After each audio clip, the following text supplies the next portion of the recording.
Boston's immigrant legacy has enriched the city with a yearly cycle of celebrations that make connections between different times and places and between people.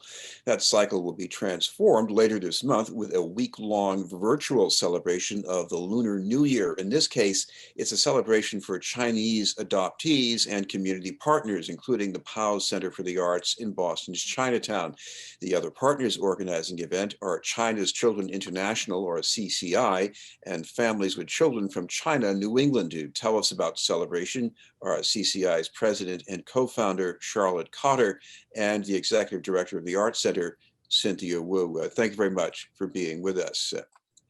I'd like to start with Charlotte here because the center of the celebration is about Chinese adoptees. I referenced immigrants, and you can compare that to people who were born in America, but being an adoptee in America, maybe living with a family of people who were born in this country, that's a totally different experience. That was your life. Tell us about how this is different. Sure. Thank you so much for having us, Chris. So my name is Charlotte Cotter, and as Chris just introduced, I am a Chinese adoptee and founder of China's Children International. I was adopted at 5 months old from Zhenjiang City in Jiangsu Province, which is on the eastern coastboard. And I was adopted into an American family, like over 180,000, more than 180,000 other Chinese children who were given up for a number of reasons and were adopted into Western families across the globe. And I personally grew up in the Boston area, and with my family. I have my parents and a sister who's also adopted from China, but from a different area. And the idea with CCI really was to connect these many Chinese adoptees who were adopted as children, but now are coming of age as adults and wanting to hear each other's stories and connect in different ways. And like you said, Chris, it's a very particular experience. So although we might have a very different, diverse paths and experiences for each particular individual, we all have this common thread of bonding. So we wanted to draw on that and connect us from these common beginnings. Charlotte, for people on the outside who get the short version, being adopted sounds like, living happily ever after. It's a solution to a problem in another part of the world. But for you needed a different story. Why? That's a great point, and I'm so glad that this is being talked about more. I think in a lot of media, adoption is portrayed as some kind of fantasy, sort of living happily ever after, into rainbows and unicorns and such. But I think a lot of adult adoptees are now speaking up and in many cases saying, yes, I feel very grateful and I feel very lucky. But adoption is also really complex and has many different facets to it, including a sense of loss in the case of transnational or international adoptees, as we are, a loss of a country and a culture and a language, and also feeling the loss of that original family, but then also kind of embracing a new perspective and a duality with these two identities. Turning to Cynthia Woo, at the Pao Arts Center, this isn't just about the arts as cultural enrichment, a good way to help kids develop.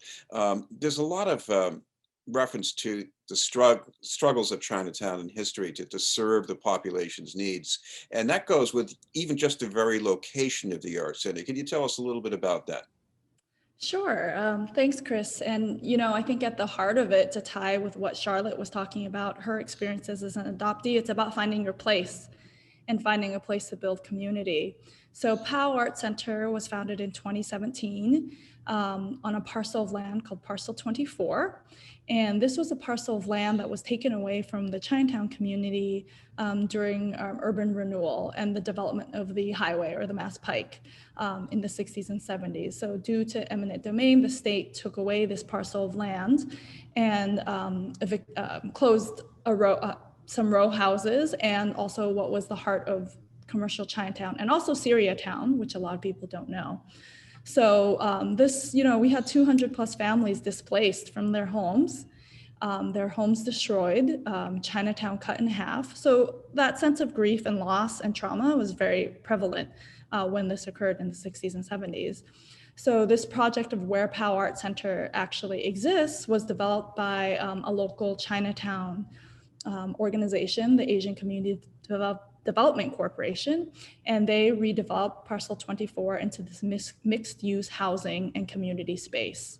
So the very act of sort of reclaiming or rearticulating this piece of Chinatown history that was really erased from many people's memories and a lot of people in Boston don't know about, and creating a space, edge of Chinatown, a space that's going to be used for not only housing, which is very needed, but also for cultural and artistic and creative activity.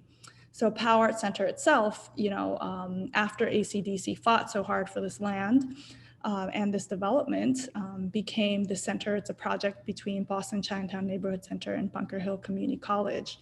And so all of us together, working together to think about how arts and creativity and culture can be used to heal and connect and create a stronger community for the families and individuals that Chinatown is important to.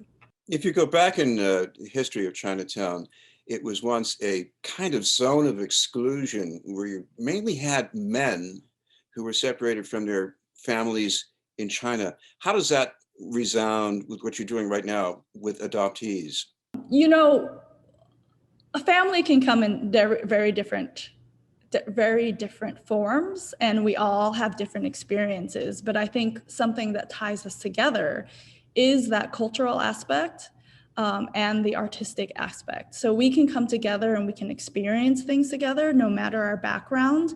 And there are common threads, especially culturally, for, I would say, tying to this Lunar New Year event and why it's so important, is that, Charlotte's background is different than my background. I am a transplant from the West Coast, not an adoptee, first generation born here. But I celebrate Lunar New Year. Charlotte, obviously Charlotte's been involved with the Lunar New Year event a lot. Her family felt it was important to introduce them to these cultural traditions. People who just came here, have just come here from China or other places that are Chinese in origin will also celebrate Chinese New Year. So, connecting us all together is these cultural threads, and we're holding a space to celebrate that. Charlotte, what's that like for you to enjoy the celebration the way you do? It's definitely incredibly important. And I think one facet, like Cynthia mentioned, was connecting to culture. And I think an important thing to mention about Chinese adoptees is that most international or transnational adoptees in the West have been raised also transracially. So they've been raised by either Caucasian parents, although not all, but most. So they don't have the kind of cultural roots. So it's really, in that sense, it really means a lot to us to be able to connect to these local Asian American and Pacific Islander communities, like in Chinatown. And of course, it's not a monolith. API communities aren't a monolith either. So connecting with, newcomers who've just moved to America, and then, like Cynthia said, first, second generation immigrants, and then of course also we as Chinese adoptees who may not have the same immigrant experience, although some of us may think of ourselves as immigrants, some of us may not. As adoptees, we want to really be supportive and try to connect with these local Asian American and Pacific Islander communities and show solidarity. We usually think of culture as something structured, but what is it for you? Could it mean maybe something as simple as a safe space where you feel more free? That's a good question. I think it's definitely it's definitely complex. And I think a lot of the emphasis on culture comes from the generation of Korean adoptees, which had been largely adopted after the Korean War. And they were like kind of the first major group of international adoptees in the West. And since growing up, they've spoken up about how their parents sort of saw them as sort of took a colorblind approach, saw them as they're different than anybody else, and how this has impacted them as being felt. They felt that as if an important part of them was overlooked. So they have always, a lot of adult Korean adoptees have focused on the importance of help the parents connecting their children to culture.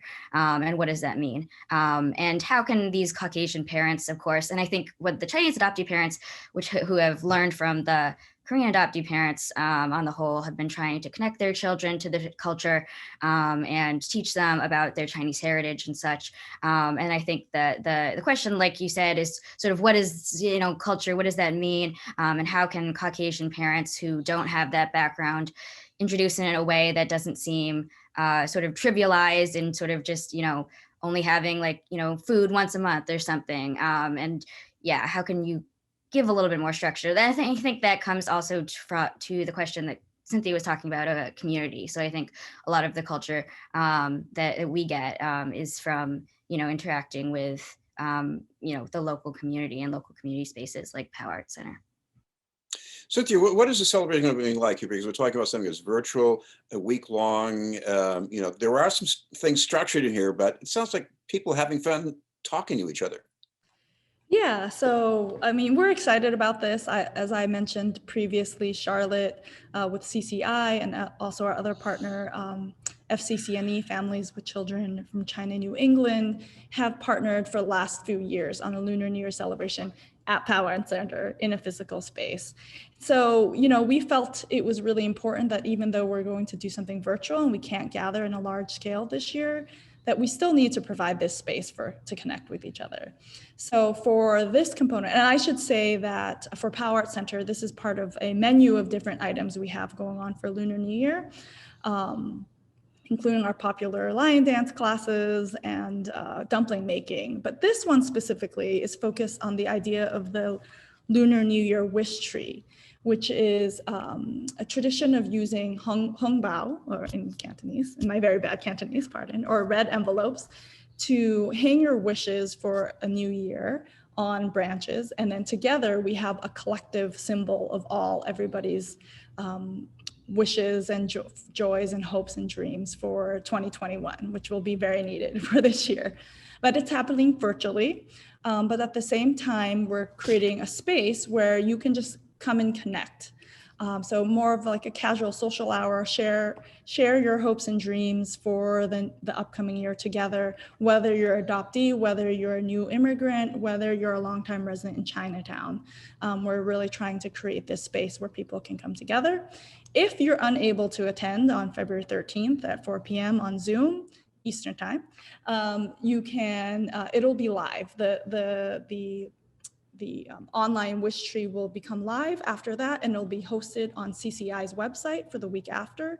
And CCI has also compiled a great list of other resources of how to connect to Lunar New Year or connect to Chinatown through a mapping project, as well as resources about history of Boston's Chinatown. So we're trying to really create multiple ways of entry where people can connect either with each other, actually at the live virtual event, or even just connect with some history they didn't know about or their culture, or connect through seeing other people's wishes for the new year. And Cynthia, for people who want a way of entry to connect with the Pao Arts Center, what's the best way to do that? We have a website. All our events are listed at paoartscenter.org. That's PAOARTS center.org, O-R-G. And we also have a Facebook and Instagram account. And Charlotte, for CCI, the way of entry? Yes, we have a website as well. It's www.chinaschildreninternational.org. And we also have a Facebook page, a public Facebook page that people can follow, as well as an Instagram as well. So you can find us on social media. Well, I'd like to thank you both very much for taking the time, and happy Lunar New Year. too. Thank you.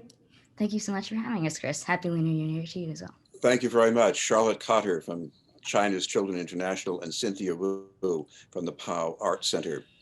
We'll have more news in just a moment.